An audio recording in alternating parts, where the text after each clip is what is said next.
What's going on, everyone? So in today's video, I'm going to give you guys my updated domain Kaiju Monarch deck profile. So you guys already know I pretty much invented this deck last year around the time Monarchs became less relevant. And a lot of you guys have been asking me recently, hey Chris, do you have an updated version to your domain Kaiju Monarchs? I like the deck idea and I like the concept of that deck. Well, I'm here to tell you guys I did, and I took it to locals today for you guys that saw my poll. I made it last night, and the deck did phenomenal. Now, I will put a disclaimer right here. I finished X1 at locals. It was a 46 player event. I lost in round 3 against Pendulum Magicians going into game 3.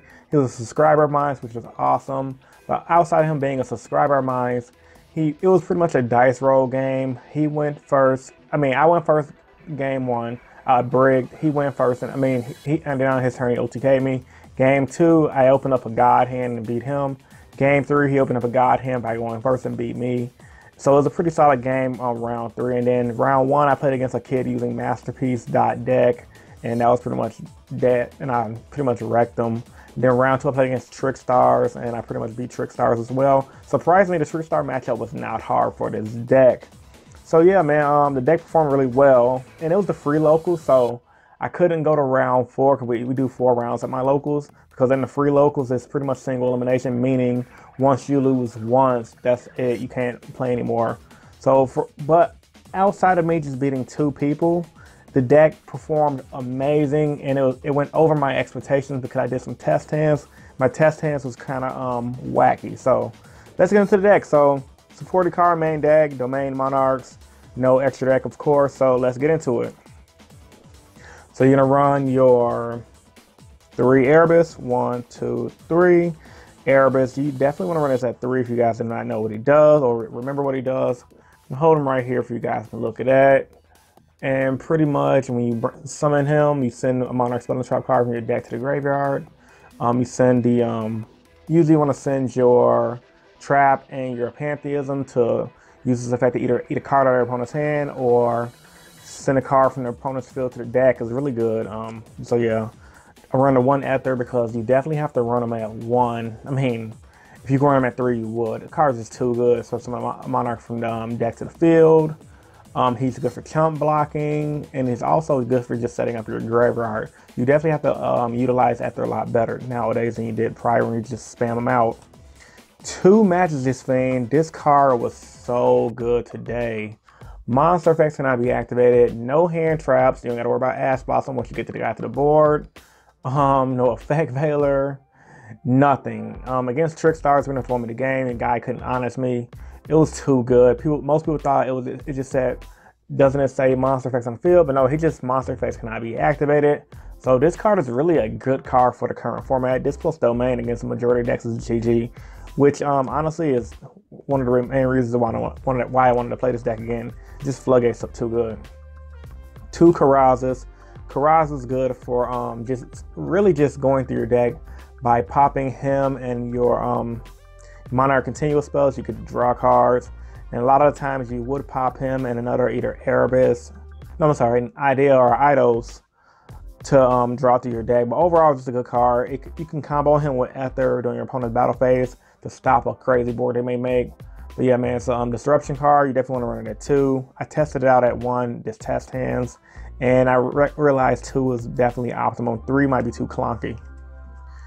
1 Mithra. Now, Mithra, I didn't run in my older build, but since we don't have Gofu anymore, I decided we do need something to special summon. Mithra's pretty good. You can pretty much special summon from the hand. Your opponent gets a token, but you get to tribute.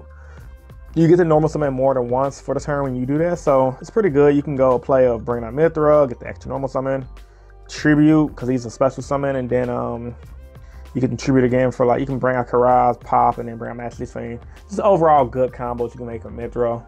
You can go double Erebus depending on how your field is. Overall solid. Then 3 Ideas. The Heavenly Squire. You guys don't know what Idea does. Just to give you guys a refresher who might be new to the deck. You normal summon him, you special summon your Edos from the deck, and then when he goes to the graveyard, you can add a banish Monarch Spell Trap card from your banish zone to the hand. Really good. 3 Edos. Now, obviously, if you get a Fake Veiler, you get Ash Blossom, it can hurt.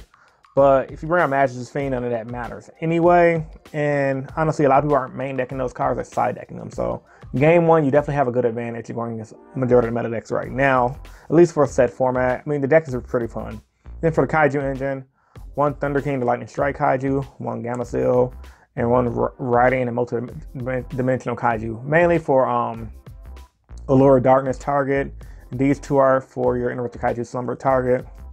Alrighty, so we'll go to the Spell and Traps now. 1, 2, 3 domain. This is what the deck is about.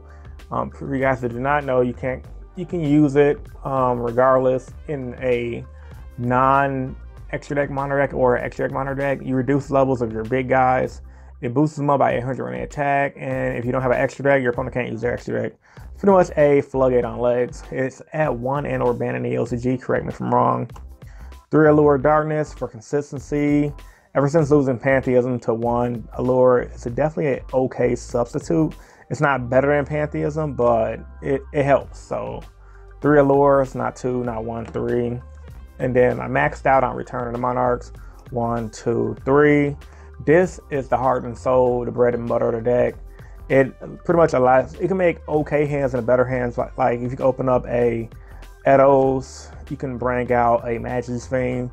You can search out like an Ether or Erebus to follow up for your next turn, or just another Magic's Fiend. This is a good card overall. It searches your Magic's Fiend, which is one of the main things you want to bring out in this deck. Yeah, 3 Tenacity for consistency. The 1 Interrupted Kaiju Slumber. Now, obviously, if this card was at more than 1, it'd be better, but this is still pretty solid. Not gonna lie, a lot of games I do side it out because I feel like certain decks don't spam up the board a lot. But for what it's worth, the card is pretty solid. It can wipe boards. The Kaiju's main deck going turn 1. When you don't know what you're playing against, it's still pretty solid. So yeah, Interrupted Kaiju Slumber, it's just a solid card, blows a board, bring out your Kaijus. It can just help in today's meta. But it's an easy card to side out, as so as the Kaijus are, because sometimes, depending on what you're playing against, you may or may not want to run these cards going second and or first, depending on the deck. So 1 hand for 1 ofs, the 1 Monarch Stormforth, just because it's good combos. 1 Reinforcement to search out your idea to Heavenly Squire, because he's a warrior. So you definitely want to up the consistency and make sure you have a target. The Pantheism, the Regeki, you guys know what that does. 1 for 1 for idea. Monster Reborn. I did a play today where I had a crappy hand. I did bring out the idea, and I had to tribute for Karaz, pop Karaz, and prop Edos to draw 2 against Pendulum Magicians. I drew into 2 Tenacities. I'm like, oh my god, that's so bad. Then I had to read Karaz. I'm like, okay, can I use this effect more than once? And I could. So it says when you normal special summon, you can destroy 2 cards on the field. For each card destroyed, and the card can attack the card's normal special summon. I'm like, okay, Monster Reborn. Bring back Karaz, pop Karaz again. And I popped my domain because I literally had nothing else to do. And yeah, it was just bad. But this fact that you can abuse Karaz more than once with Monster Reborn is pretty good. You can get up to 4 pops. And against some decks, that can be pretty dirty, especially against the opponent. If they have a big board, you can go Karaz, pop, tribute out for Karaz, Monster Reborn, pop. So good. So yeah, man, Monster Reborn definitely solid in the Monarch deck. Then Foolish Bearer, you can dump your idea to get your banished Monarch Spell and Trap cards back. And then the 2 Prime Monarchs, because Prime is the cream of the current of the deck. Definitely helped me out against Trickstar, so they couldn't attack me directly, because a lot of their guys are under 2400 attack, allowing him to be the perfect chump blocker for the following turn. Alrighty, so now we're done with the main deck. Like I said, for the card main deck, the deck plays out pretty well. Just gonna show you guys the side deck I use at locals today. I mean, the side deck really doesn't matter. Everyone's gonna play a little different. Everyone's meta is gonna be different, but the cards that definitely helped me out today was definitely TT. Trent Distributor is good for Trickstars. Anything that spams, if you go first, especially against a deck that doesn't like to spam the board, highly recommend it. Zaphion the Time Lord. Bruh, this literally run me my game 2 against Pendulums. This comboed with Anti-Spell Fragrance. Reason being, simple combo. If you open them up both, or if you just open up Anti-Spell Fragrance against any deck going in game 1, flip it over, they have to set everything. Zaphion, you normal summon Zaphion. Send back everything they set, and then they can't. You pretty much lock them out of their back row and or stun them for a long time. And then against Pendulums, it's going to be GG no re, because Pendulum Magicians like to set their back row with their continuous spell and their continuous trap. They set up the scales. So Zaphion can just wreck them. So I recommend Zaphion and anti-spell in general for every deck. But yeah, they definitely help out, especially Zaphion. He's so good against pendulums, which is why everyone was looking for him at Nationals 2017, because he was newly released and everyone knew he's pretty much he's better than Twin Twister for the pendulum matchup, and or better than Cosmic Cyclone because he's that powerful. 2 Twin Twisters for decks that like to play back row, and I'm going second, and obviously opening anti-spell second is not that great. So yeah, 1 March of the Monarchs for decks I like to target. It all depends on my opponent's playing. March is pretty good. Tribute some monsters you control can be targeted. Sparkle card effect. So literally, if you have this domain and a what's that guy's name again? If you have that domain and Majesty Sphinx, you're in a really good position. Usually, most people probably just scoop it up. 2 Drowning Mirror Forces.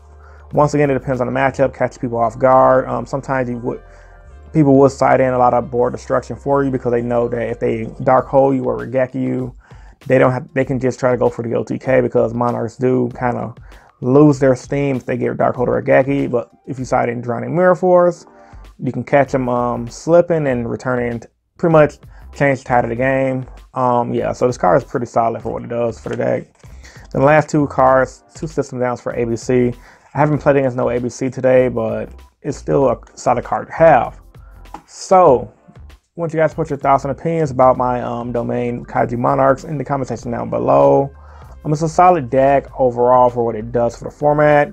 And yeah, I might play it in the near future depending on how I play it, do a locals next week. And I definitely will be playing this up until the release of the Layer Darkness Structure deck. I'm still believing the Layer Darkness Structure deck will be the best deck to play for the future, that is. So with all that being said, post your thoughts and opinions in the comment section down below. Subscribe if you haven't. Hit that like button. This is Innovation YG, and I'm signing out. Peace.